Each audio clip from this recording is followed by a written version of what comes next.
York Society Library. I'm Sarah Holiday, Library Events Coordinator, and I'm mostly standing here to remind you that in the original era of tall ships, there were no cell phones, so let us please turn ours off in observance of this event. Also in observance of this event, I just want to brag to you, I'm wearing my bosun's whistle, which does in fact whistle, but no matter how much you beg and plead, I am not going to blow it. It is much too loud. Pretty though, isn't it? So I am not going to tell you any more than that, and that I appreciate your being here. I'm going to hand the floor over to Robert Ferraro, who is going to give a little more substantial introduction to tonight's presentation. Thank you. You're all very lucky because my wife insisted I use the short introduction as opposed to the long one I wrote. I was very fortunate to be with Peter and Norma back a couple of years ago when the South Street Seaport Museum first got its legs.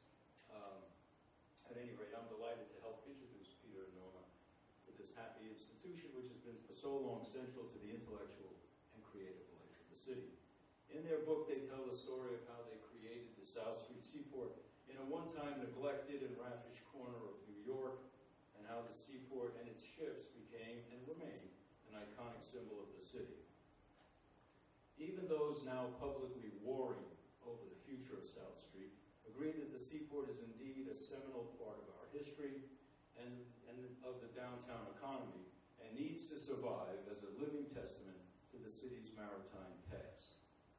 But it is the character of that renewed seaport that is at issue, and which makes this story so relevant today. The book tells of how Peter and Norma started with a dream many believed quixotic, to recreate in the heart of our city the old seaport of New York. That was our motto.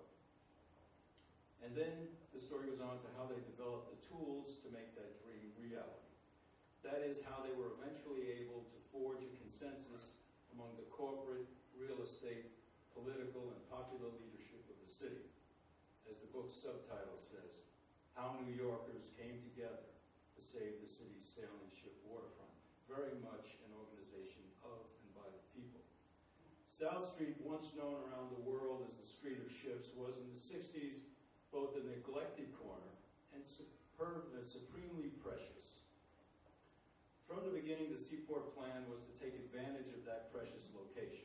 It was not meant to be a fusty museum of dusty scrimshaw, but a vibrant neighborhood. Peter and Norma saw the need for the South Street Seaport to honor the commercial roots of the district by bringing economic life back to the area.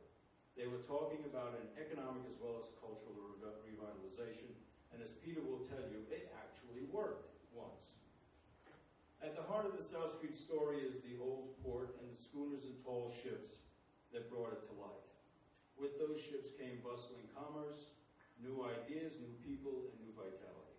That was the true cargo those ships carried from all over the world, and which helped create the mercantile soul of this city, this metropolis, and indeed the nation. That story, that history needs to be told, and it is told best through the muscular presence of the ships themselves. Finally, the South Street Seaport experience can be seen as a blueprint for urban activists hoping to create progress in the face of seemingly intractable opposition. Rally the public, rouse the press, pressure the politicians, and mobilize the commercial and intellectual leadership of the city to your cause. That's what they did, exactly. If you love New York, you'll love their story. Peter and Norma.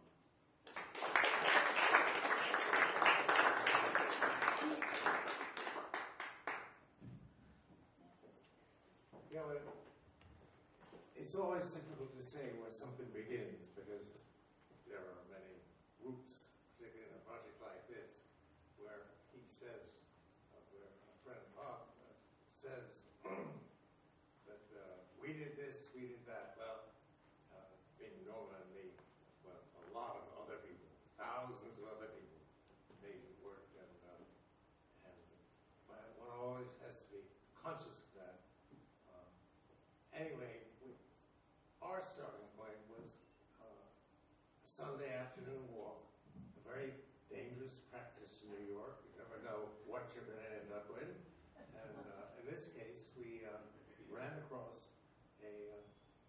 vessel that I was just explaining to the kids whom we had with us. We'd gone down to the fish market. There had been a gale, with bad weather. We thought there'd be some fishing boats taking shelter from the blow. And sure enough, there were. And I said, well, when I was a kid, I came down here in the 1930s, and they still had old schooners that had been refitted with engines. And then they began building motorboats. And so we don't have any of those glorious old schooners left. And then I looked, it may have been Norma who, again, played a vital role by saying, Peter, you sure about that? These stubby little ass and dirty smokestacks all around, there was this pure schooner hull. And on her foremost, she had a lovely name, Lady of Good Voyage, and I'm easily seduced by names like that. You can really go and do anything to rescue a lady of Good Voyage. And, but anyway, she had recognizably topmast hoops on the foremost.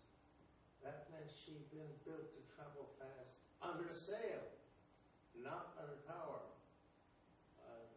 And she was indeed a schooner. And we also had grown, well, I've always described this as the period when what is it about schooners? They're delightfully antique rig, very American, utterly different from British or French schooners. And we had finally put our pennies together. Yeah, but she's on the screen now. On the screen. Yeah. And she had a nice antique rig about her, and we loved her dearly. So we were certainly entranced by schooners, and seeing this one at the Fish Market Piers was a delight. What else? Her name. Her name was Athena. Now she had been, when we bought her name was Heart's Desire, and she had been a boat in Maine that was rented out for people to sail in Maine. Heart's Desire was a little more than I wasn't wild about the name. Peter, I think you would have stuck with it, because Peter doesn't believe in changing the ship's name. But I don't think I can handle Heart's Desire. Let's call it Athena. I just been immersed in things Greek for a long time, and so I picked that also up. we thought of Athena as a lady of moderation. This is at the height, or the depth of the Vietnam War. And she represented to us moderation and a respect for other peoples and just a different view of life. And then we bought a dinghy for her. We called her Owl, because they had an owl, of course. And the thing about a schooner also is that this antique rig, broken up with many different sails. It's a delight to sail. You have to know what you're doing to make that complex rig work. And it's great on the other end of the spectrum because everything is very low tension because it's broken into manageable units. And also kids can hoist the staysail certainly, or lay under one of the hangers in one of the big sails, and there's plenty of coiling rope to do and stay out of trouble or get into trouble. And we very soon found her put to work and overtime taking kids to sea, because we felt that was what we were there to do. We were there to re-implant and revive. We were determined to do that somehow. We weren't completely sure how to do it, but we were going to do it. And that's why people started joining us. door after we finally rented a fish stall, and this fellow walks in, walking with a cane, and quite old, with a little bent over, and he said, oh, I understand you want to call the ears here. And he said, oh, God, be sure to, what can you do? He said, well, I've had a little experience in some of this, and I was in charge of the restoration of the Cutty Sark, the world's last clipper ship in Greenwich. And that is the real story of South Street. The people who are out there, who are longing for a center for this kind of activity, and this whole way of life that goes with lofty dreams and hard performance and tough environment, where there are no excuses environment. And so Athena started as the first ship that belonged to the museum. The picture on the screen there has usual suspects aboard. That was when we opened the museum, and we were going to open it from the sea with floating ships. There's the Volare. I've forgotten the name of the owner. The Volare in the foreground, and there we are bringing in Athena with some. Let's see. In the bow, you will see Robert Ferraro, who was just speaking to you, and myself, getting the line ashore. And we also had Archie Horka. Was it Archie Horka? Yes, and he was a capable and Oz Brett, who were real seamen. Archie Horka sailed in Square Rig as a commercial seaman, and Ozzy was another one. He didn't sail, I don't think. And let's see. Well, the next thing is, well, how did I get involved in this? Because Peter is the real sailor here. We took a trip to San Francisco, and we had some spare time. It was Peter's job sent him to San Francisco, and so I tagged along. We had some spare time, and we went down to the waterfront, and there, the first thing we saw was the Wapama, the big three-masted schooner that Carl Porter, San Francisco Maritime Museum, had at the waterfront, and we were just delighted. It was we had gone down to the waterfront for dinner, and we went out on the pier to see these we saw these masts and went out on the pier, and it was open to the public at 9 o'clock at night. And I thought, this is amazing. There's no museum in New York that's open at 9 o'clock at night. This is great. There's something good is happening here. And the next morning, when we went aboard, I was delighted because there was a young man in his dress navy blues, and he was taking a long time reading all the captions on all the illustrations in the Wapama. And so and I said that whoever's doing this is doing an excellent job of involving people in this ship. The next morning we came down again, and we saw from across the waterfront, we saw the masts and yards of the Balclutha. And well, we scurried over there as quickly as we could. And once again, we were just delighted with what we saw. And I thought to myself, as we were flying back, we got on the plane, we're coming back to New York, and I was jealous. Boy, was I jealous. New York should have this.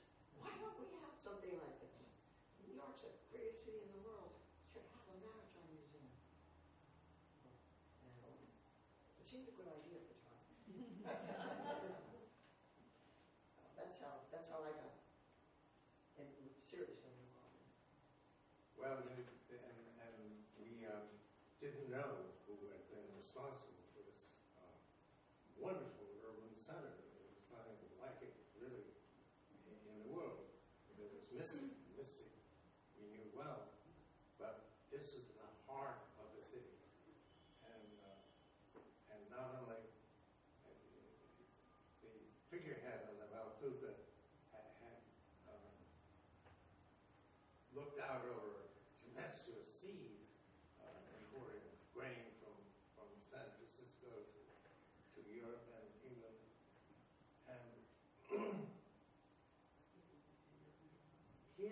she was, that figurehead you saw ago, was gazing into the heart of San Francisco.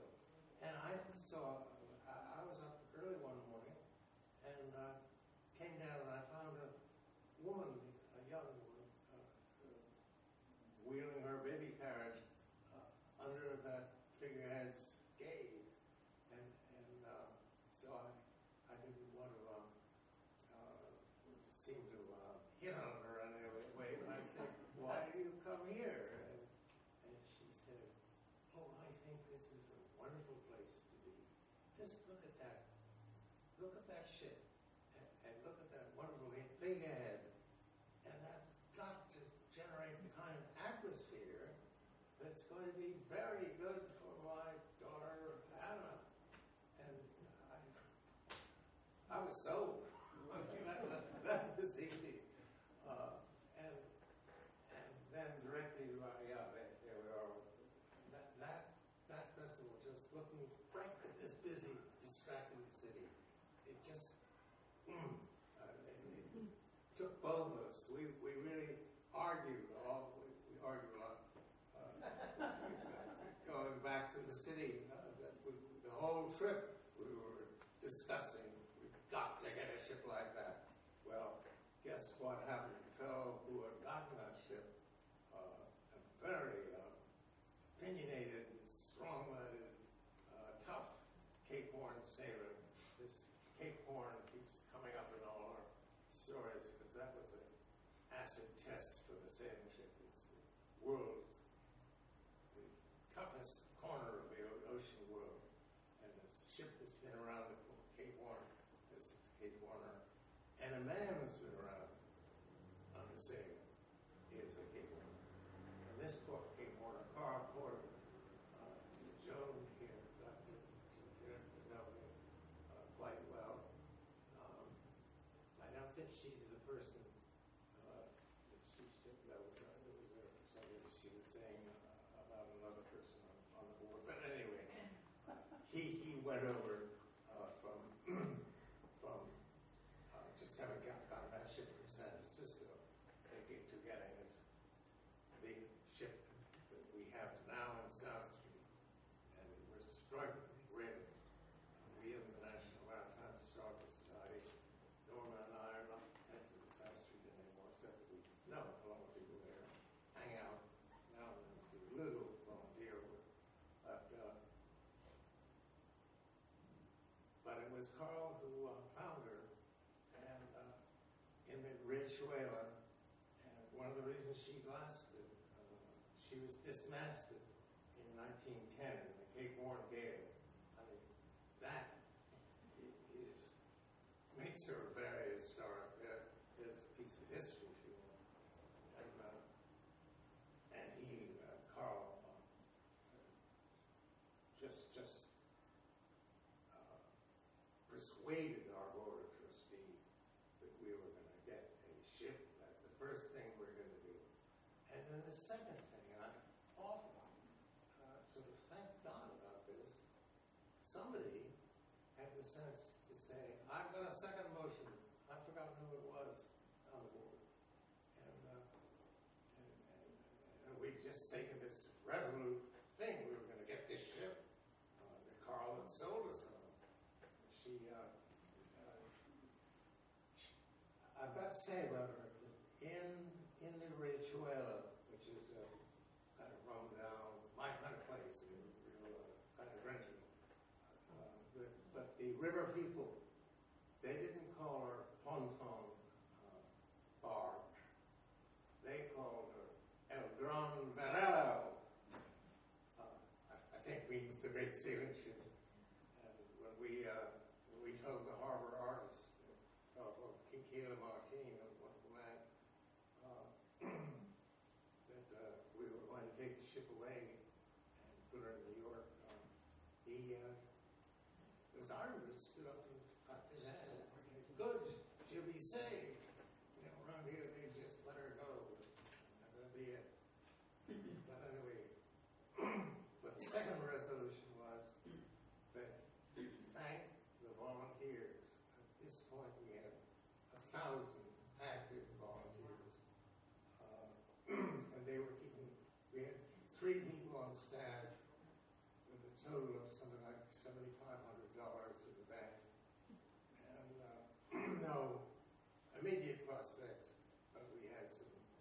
stalwart people. And we had Ken Barwick, by the way, not really by the way, who organized our first reception, which got a lot of what we call civilized uptown people down to our worship corner of the world. And we got some marvelous people like, we never expected that. We expected the old sailors. We even expected the kids, because we had our own schooner we could take out. But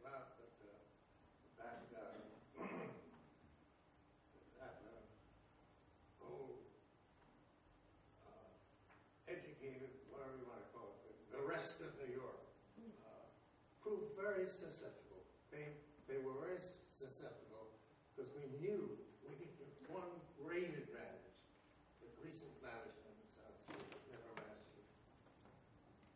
Being able to understand that you don't know anything and that you turn to people who are veterans and do know seafaring. So we were very lucky from a very early day to get the top seafaring authorities in the United States. Like this guy that We should show the next image, which is what sold the trustees on the whole thing. yes, and there is That's a classic photo, which was it's a photo portrait of the ship when she was in service. she's And was it Carl that got us that photo? Did Carl get us the photo? well, yes, from the San But Francisco Museum. It was this photo that the trustees took one look at it, and you could see that they were being lured in. They were starting to think, this is not a bad idea. There she is, ready for sea. She's got 3,000 tons of grain on her hatches, and there's not a rope's end out of place on that ship. And that is part of the seafaring culture, which we came to understand. We were really trying to give a new grip on life. Peter, how'd you get her from Argentina to here? Well, we did a lot of digging, and we got a fairly low cost, $75,000 tow from Argentina out to New York.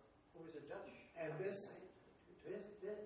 this, that didn't happen until 1970. It took us 3 years of getting out a newsletter, which developed into a magazine, and holding, and Kent Barwick held educational sessions with fishmongers, old Cape Horners, and sort of talking to people like me or anybody who was around who could again add something to the heritage of seafaring, which for such a tough thing and so I don't know, hands-on and pretty difficult.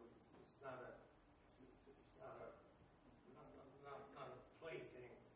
Just going to sea, but it's curiously vulnerable if people don't have ships to look at and ships to go to sea in, and they don't have a center of attention and concentration or even a place to be.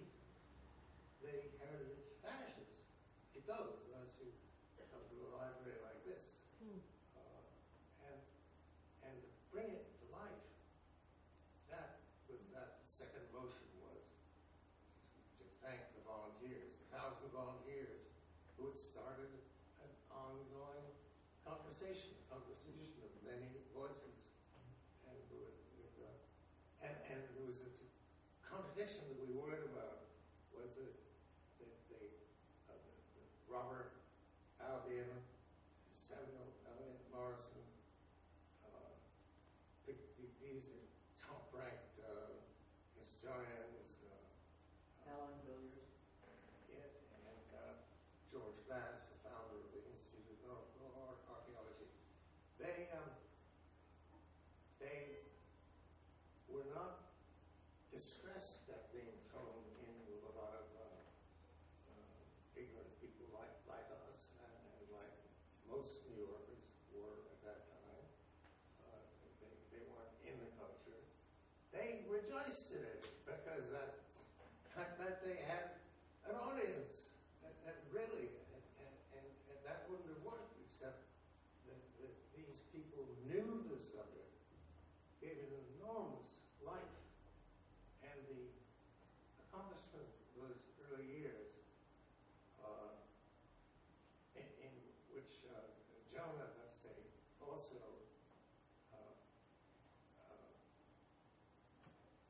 did much to get us to organize our approach to things, and with our father Jack Kaplan really gave thought to the intricacies of the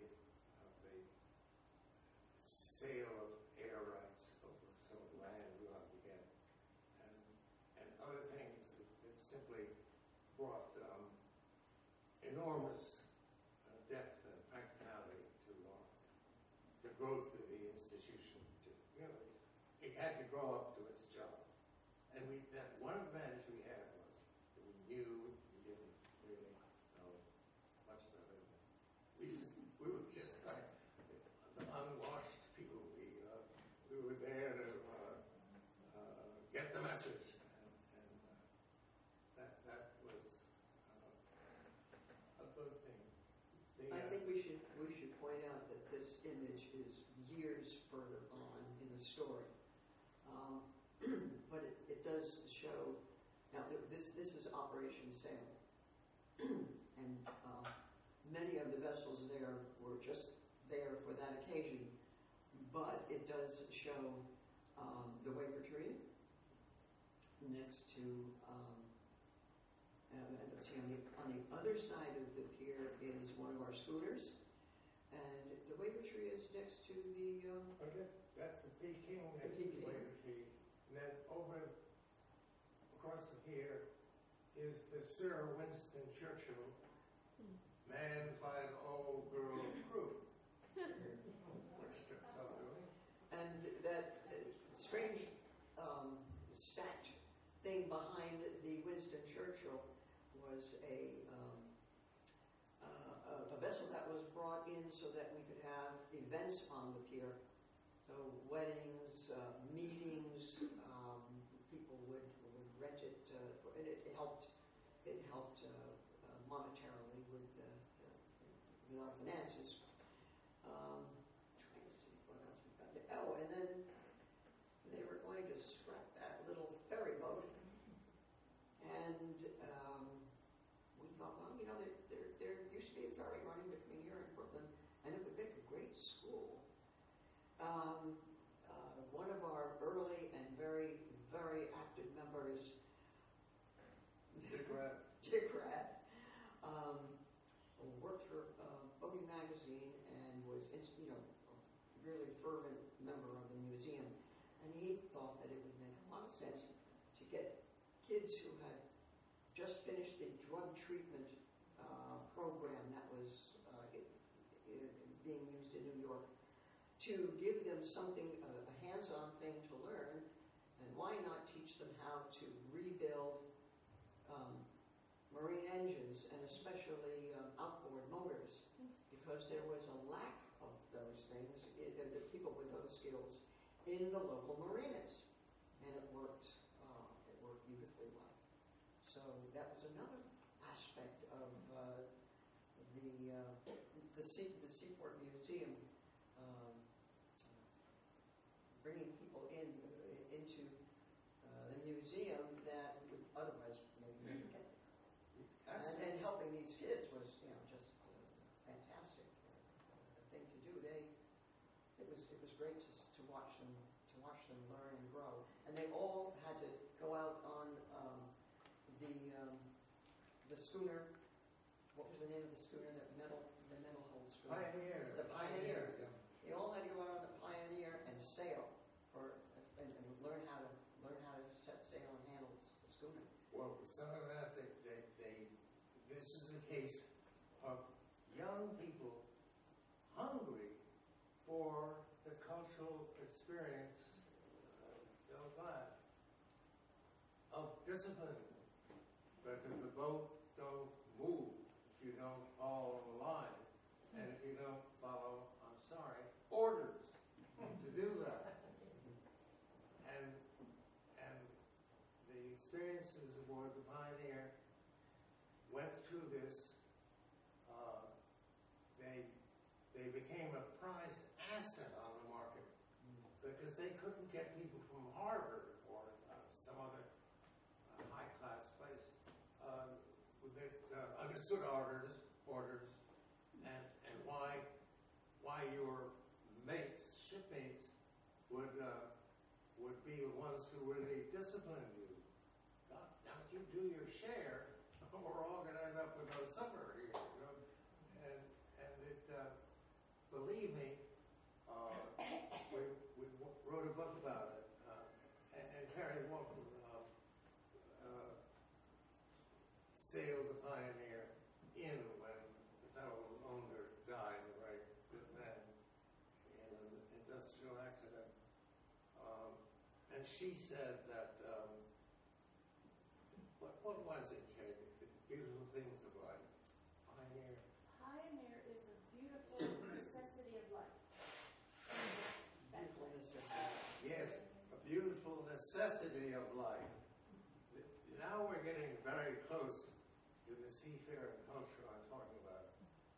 You know, it isn't discipline in some master-slave sense. It's something that comes out of a group who have learned, God damn it, to get along together because they've got to. That's it. And the thing is that they knew, and all this was very new to me. I had no idea how to deal with people or anything.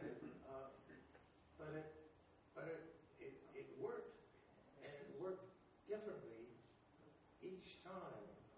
Joe Medicine, who was around today, thank God,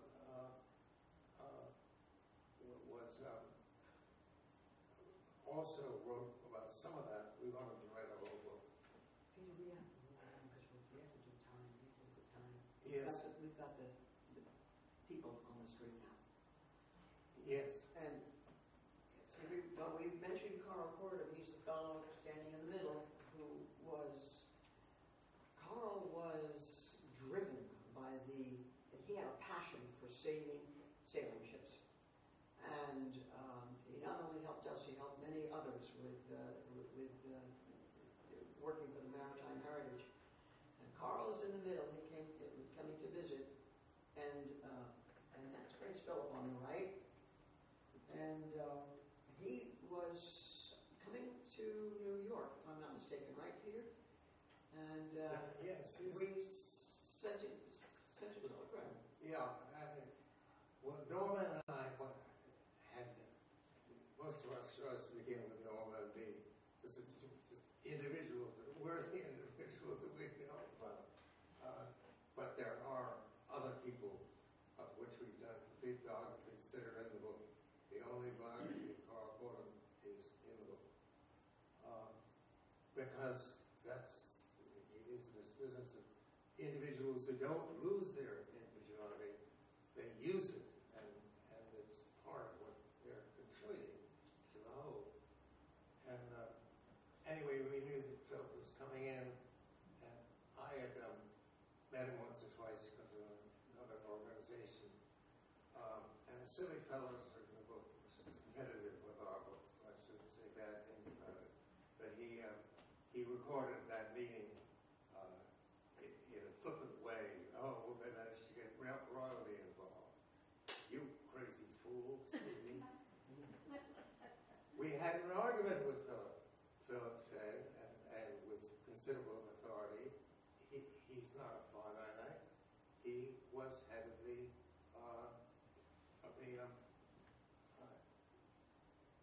National Maritime Museum, and also the Cutty Sark restoration that I mentioned earlier on. And he said, well, you chaps should he said, what are those great logs doing on there? They had a bunch of Pacific Coast pine stacked up in the deck. And So he explained that these are from the wooden spars that are going to go up and make that full rig we saw when we go. And he said to me a few years ago, what bad luck we had in leadership of the museum. The membership declined from 25,000 to under 2,000. I know I went to do some volunteer work, and so I got to see the real numbers. And the scholars that had given us our laureate, as it really was a great run. They migrated over to places like the National Maritime Historical Society, where we are today. Peter, who's that guy on the screen? Yes. That is Jakob Ismanson. He is the chairman, man of enormous, was the chairman. He and I were fired in the spring of 1976 because I'm afraid Robert and I, the people who'd taken control of the board, conspiring, it must be said, with officials in the city government who felt that they didn't like our amateur ways and our systems. Several times I brought in ships, and they would order me not to bring them in South Street.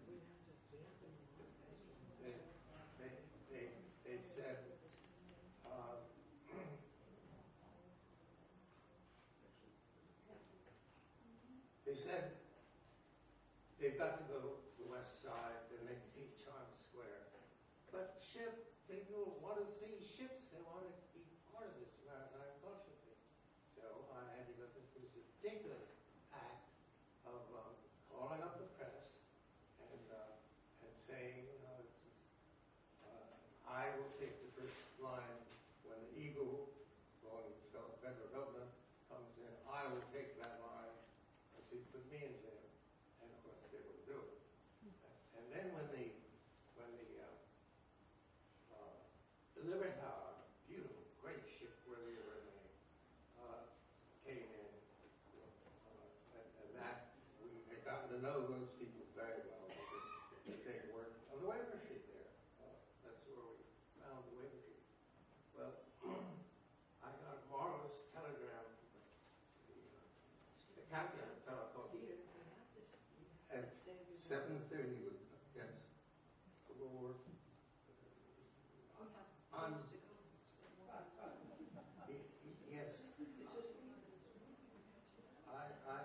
understood that we had. Peter, you want to save time for question and answer, don't you? Oh yes, my God, yes. Yeah. All right. So this Jakob is that's the most important thing. Yeah. Well, I just want to say that Vastas said the. No. We're going to talk about Jakob and Joan. No. When we were getting started, I'm taking the floor. When we were getting started. We need questions now. When we were getting started, we had to have some money to get started. And it was Jakob and Joan who gave us enough money that Peter and I could both at the same time quit our respective jobs and throw everything into, all our efforts into going down, renting that little shop at 16 Fulton Street and getting the whole thing going. Right. And if it weren't for those two people, there would be no museum. And this is Joe Cantalupo. He was the owner of the Cantalupo Carding Company. If you are old enough, you remember those big green trucks with the marvelous gold scrolls doing the not the general public, but the commercial pickup around the city of the restaurants, etc. And he walked through the door one day and said, well, he just told us that he'd been waiting for us. What took you so long? I'm hoping somebody would do this. And without people like that, He donated all of the garbage we yeah. served.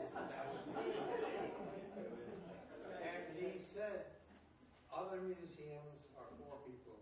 This museum is people. And everybody in the museum understood that and acted that way, acted accordingly. And this picture is of Peter speaking to the crowd. You'll see Carl Fordham there with just to the right of there's Peter. To the right of Peter is Hal Holberg, who was the Commissioner of Ports and Terminals. Was it? Became Marine Aviation. He became Marine Aviation. And Carl's just to the right of him. And here we are. We just that was the crowd that crowd there, which filled the streets, was pretty good crowd. Eventually became 25,000 head, but that was how it started. The next is this ex-Siemens Institute. Now here, people flock to us. This group was one of the people who flocked to us. They just love singing sea shanties. And they would come down on a regular basis, and when people knew that the ex-Siemens Institute was going to be singing, they would come and bring their friends and get more members. The youngsters sitting on the pole were some of our young teenage volunteers. Now these chaps over here, that's Burl Ives with a bunch of school kids. Again, on the Lenny G. Howard, which at that point I think we were still calling Caviar. And back to this shot, because it's... What is the future? It should be the future. And there's talk now of getting rid of ships, and some of them have already gone, but there were never too many ships on South Street. Now, in opening a discussion to the group, I wanted to pass out these sheets of the gospel according to Averly's Huxtable. She says there, I'll be very brief, as everybody here knows, the museum now has excellent leadership in Sea Captain John Bulwer, who is making bricks without straw practically, and the museum has an impossible lease that they've been forced to accept from the city. And we've got to ask that the lease be brought back to somewhere near where we started, with 4 piers and 3 plots of land and a 99-year lease. We now have an argument about having 3/4 of 1 pier, no 99-year lease, and the blocks of land are so confused now that I will not understand. So we really need people, and imploring everybody who is interested in this subject to weigh in one way or another. Let's let them ask their questions. Yes, go ahead. How does the restoration of all those little buildings and what were shops and all that, was that part of the museum? And did that generate revenue? And particularly the wonderful row houses that were left. They were part of it. What's Yes. become of all that? 1820s houses, they have some surviving shops. They're the only survival of the museum shops. And because they had a wealthy patron and a wonderful one, the grand bound printing commercial establishment.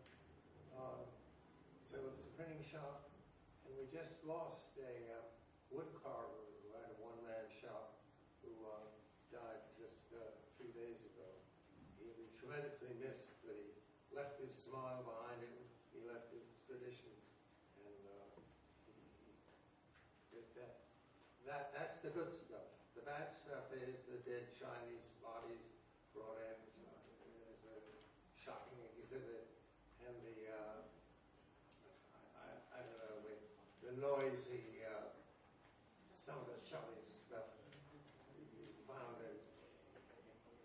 suburbia, not that suburbia is necessarily bad, but you know, come to the world's greatest city to get more of a say.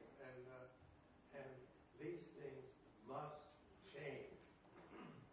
And we have the borough president, president of the city council, a whole list of politicians and good ones. You know, I hobbled with them, I was going to say walk with them, giving speeches and whatnot. Let's see, any other questions? Yeah, please. Kent, you were going to say something, I hope, anyway, about how you I was swam with just going to say something about how this miracle of creating, bringing the ships and bringing people to the waterfront. There was no one on the waterfront before Peter and Norma and Bob and Terry and other people started doing these things. Nobody. There was no place you could get to the water. And people started to come here. And then there was the miracle of bringing the ships, and the city stumbled late, but did save Skirmerhorn Row, the principal buildings there from being destroyed. And it was interesting, it was almost lost then, and it was a deal made to demolish two very well-connected New York, forget my back, real estate people, Atlas and McGrath. McGrath being a former corporation counsel bought what is Skirmerhorn Row.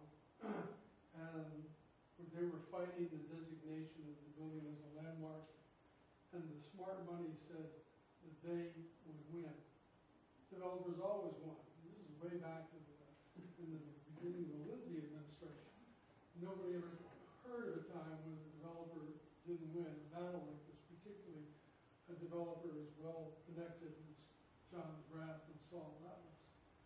And by now, citizens have started to come together, and a group of people, I think Joan was one of them, sort of wrote an ad for the New York Times. And that ad ran challenging this and saying that this had to be saved.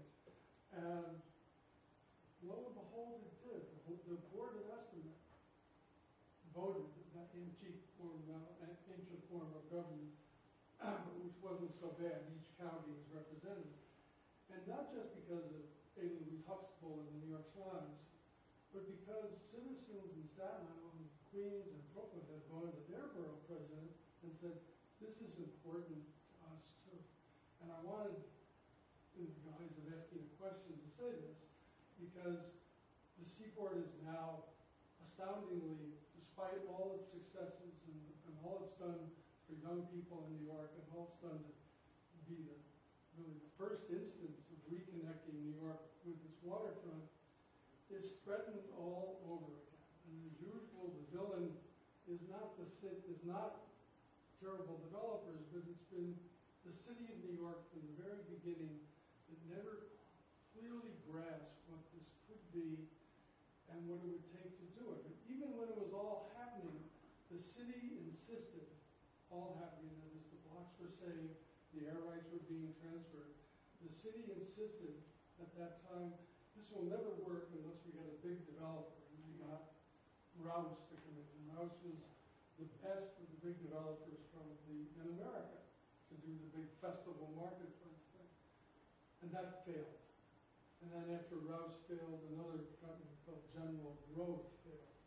And astonishing. And why would it fail? Because New Yorkers don't need a place to shop. And they certainly don't need chain stores to shop in.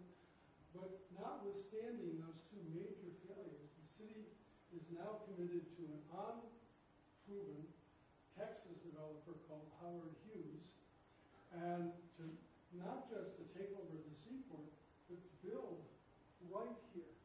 My shadow will be standing, I'm not tall enough, right here to build a 60 or 70 story tower in the middle of the seaport.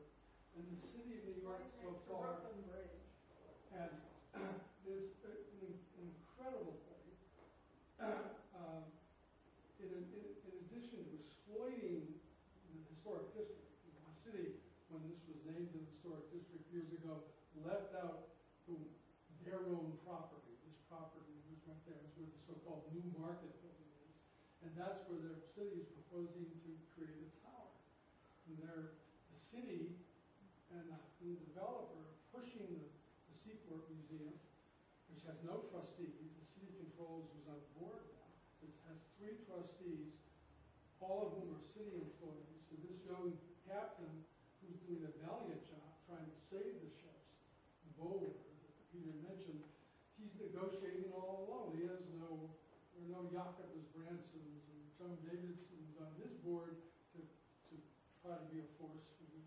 So it's a terrible moment, and it will only be saved, it seems to me, that if once again citizens of 79th Street, citizens of Brooklyn, citizens of Staten Island get organized to say, listen, it's crazy to let this great place disappear. And that's why it was wonderful that Peter and Norma did this book. This is a very enjoyable book, not just for people who love the sea, because you learn in this book how the city works, but it's a fascinating tale. But this book has just come out now at a time when it's never been needed more. And so I hope people will go home tonight, be sleepless, and then think about writing Bill de Blasio a note saying, listen, let's save this place. It can more than work. The question earlier, but can it earn some income? Of course it can. Anyway, was there a question in there? Yeah, I got a question. Did the Seaport ever make money, Peter? Yes, it did, and it hauled it in by the bucketful. Once we signed those 99-year leases, all that is audited. It's all a record, and we keep hearing, no, but it's always lost money. It lost money when the city, with some proxies involved, including some people that were put on the board and in fact took control.